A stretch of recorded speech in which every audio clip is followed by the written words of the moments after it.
Nice introduction. So yeah, 25 years ago, almost, when we had the first SVP conference. And now I get to undo some of the mistakes I think I'd made on that first occasion. Thanks for the nice introduction, and thank you to Jim and Janet and Debbie and the rest of the conference committee for putting together this wonderful event and in such a lovely, lovely setting as well. I always look forward to SVP's conferences, and I've attended nearly all of them since that first one that Mark Savickas and I had put together back in 1992 at Michigan State University.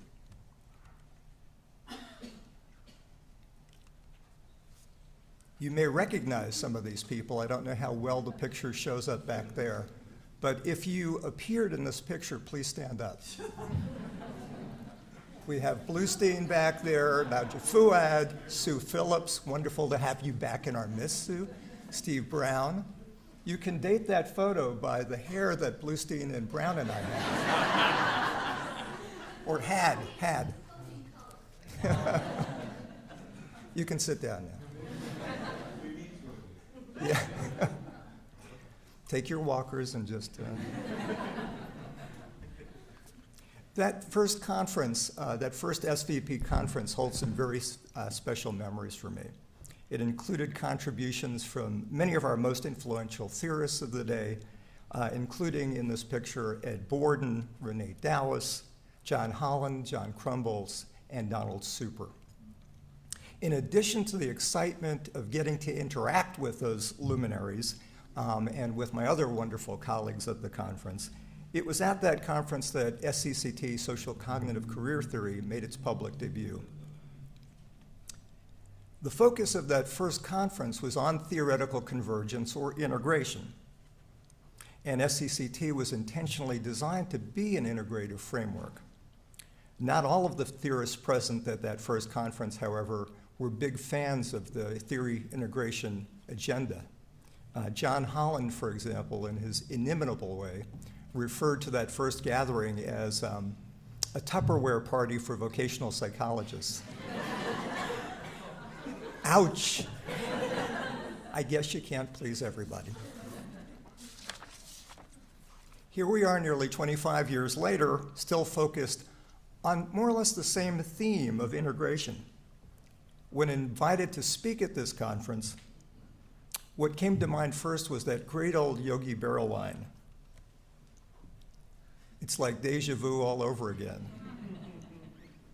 But on closer inspection, the integration agenda is a bit different this time around. In 1992, we were mostly concerned with prospects for convergence among or across different theories.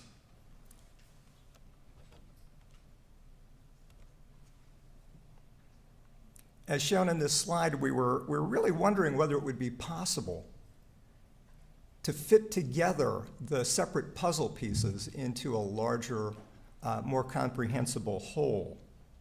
We were also interested in stimulating research on the intersection among the theories and on building more practice-friendly frameworks. Rather than encouraging a dialogue about integration across theories at this conference, as I understand it, our agenda now is on looking at integration within theories.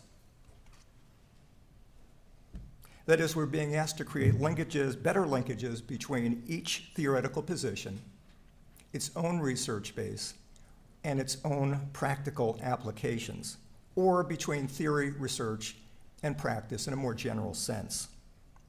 With this understanding in mind, our panel was invited to consider the relevance, challenges, and opportunities for integration from the perspective of each of our individual theoretical positions. While this is a useful agenda, I have a small warning at the start. That is, most of what I have to say really isn't very specific to SCCT.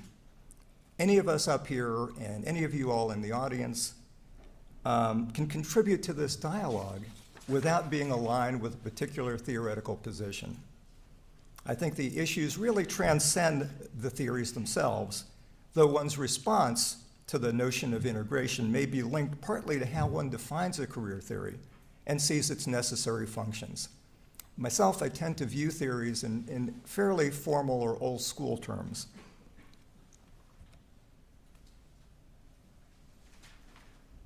As psychological theories, career development theories attempt to explain important aspects of human behavior, such as career preparation, entry, and adjustment. Different career theories may focus on different pieces of the larger puzzle, or may be concerned with distinctive outcomes like career choice, or satisfaction, or adaptability. But all of them try to offer a framework for understanding meaningful aspects of career behavior. From a purely scientific perspective, psychological theories simply don't need to do more than that is, explain. In order to do their job most effectively, it's important for theories to offer explicit and testable hypotheses, again, from a formal theoretical perspective.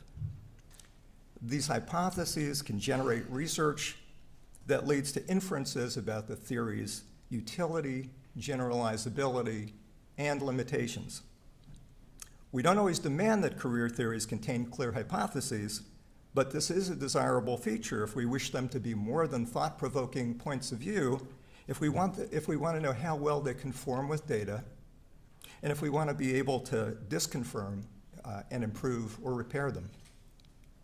Because career development is an applied science, we usually expect our theories, however, to do more than just explain things. We also like them to offer ideas that we can use in practice. But in the larger world of science, theories don't necessarily have to have immediate implications for practice. As many examples from physics or other basic sciences demonstrate, if we build good enough theories, practical implications are likely to emerge in time, whether or not those applications were initially foreseen by their theorists. So some degree of patience is important. Theories can best be judged, I think, by what they are designed to do. In theory, a theory can offer a valuable take on career behavior without having immediate implications for practice. On the other hand, in practice, practice-neutral theories are less likely to emerge because career theorists tend to be scientist practitioners ourselves who are motivated, at least in part, to help people live better career lives. There are a number of barriers to integrating theory research and practice. One major barrier involves our siloing tendencies. For example, the science wing of career development tends to hang out in one place, while the practice wing tends to hang out in other places.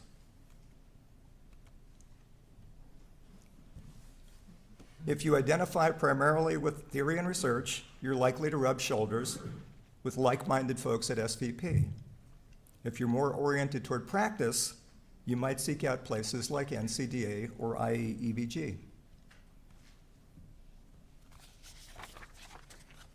Of course, and I'm so glad that we have such a wonderful NCDA presence here today too.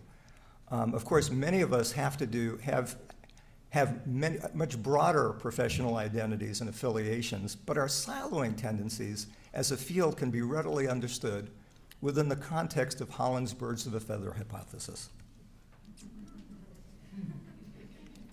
Like other types of workers, we tend to seek out environments containing others who we think will share our interests and our values. Part of the solution might be seen as one of bridging the gap between artistic and investigative types on the one hand and social types on the other.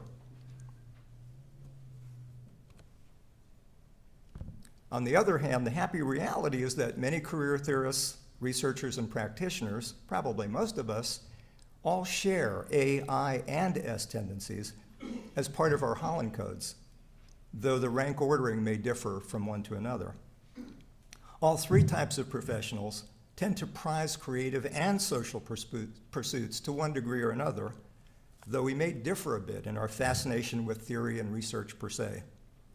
We may not need to find wholly different ways of communicating with one another, but we may need to work harder than we typically do at locating a common language in which we can converse.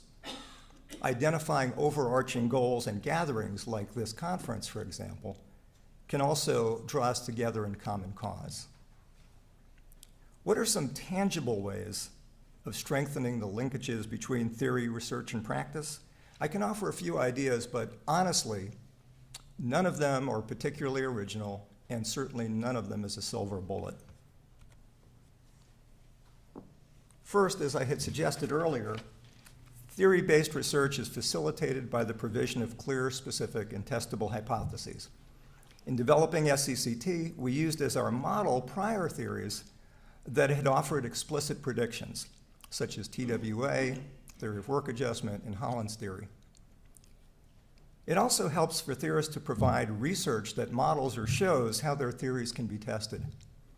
The provision of free measures, which is a pet issue of mine, is a great aid to theory-based research, given that vocational psychologists and career development researchers tend not to have very deep pockets. It may be necessary to charge for some measures, especially ones that are expensive to create or to norm. But wherever possible, giving measures away reduces a huge barrier to doing career research. There are excellent examples of measures and even interventions being given away in our field by folks like Itamar Gotti, who's here today, Terry Tracy, Mark Savickas, and a lot of you in this room who share your measures with students and with one another, with other colleagues freely. Barriers to extending theory to practice can be addressed in several ways. Some ideas include having theorists provide case examples illustrating how their theory can be used with clients, doing research that involves the design and testing of theory-based interventions, and creating working alliances between theorists and practitioners. I believe Jim Sanson refers to such pursuits as communities of practice, and I really like that term. In that spirit, Steve Brown and I have long been talking about doing an SCCT into practice type of book. We plan to invite practitioners to describe novel applications of SCCT to different client groups. And we'll also ask the folks who contribute to that to discuss the theory's utility and how it might be revised to address the needs of particular client groups. Hopefully the theory's progressed to the point, and the application's linked to it, that such a book would be viable. The linkages of research and practice can be improved when researchers avoid the use of complex designs and statistical procedures simply as ends in and of themselves. Steve Brown has offered a wonderful argument recently that less is often more in our research, and that much can be learned from simpler, more parsimonious approaches. We may need to ask ourselves the so what question more often than we do. At the same time, there is a place for practice-far or practice-neutral research, if you will. It would help for practitioners to see some studies as part of a larger program of research that may eventually yield practice-friendly findings, knowing that not every individual study can or will.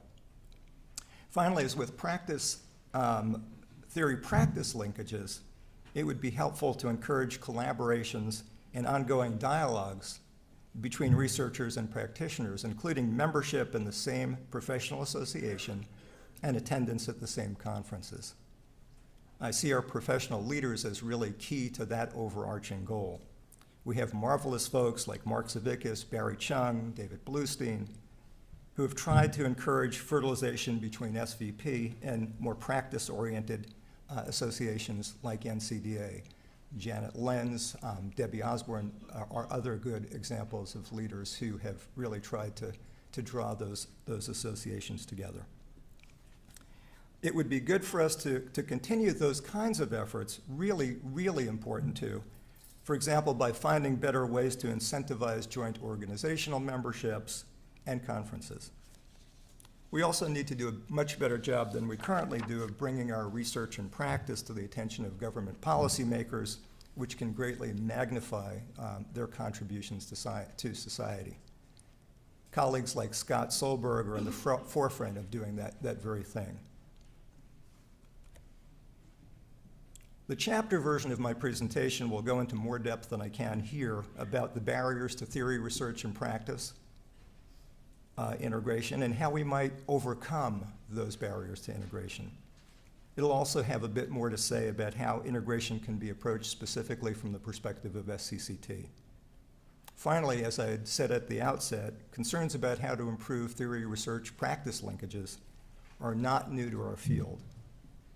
Indeed, again, they were the primary targets of the first and second SVP conferences back in the early 90s. I believe we've made some good progress on this agenda since that time, though the challenge certainly continues and probably always will. That's the nature of the science research practice cycle. Projects like the present one keep the heat turned up and prevent us from becoming complacent about those things. At the end of the day, it's important for us to remember that theorists, researchers, and practitioners generally want many of the same things, especially better ways of helping people to go on their career journeys, to live successful work lives, though we may approach this objective from different angles. I think the big challenge is in seeing those different angles as complementary rather than as antithetical to one another. Thanks.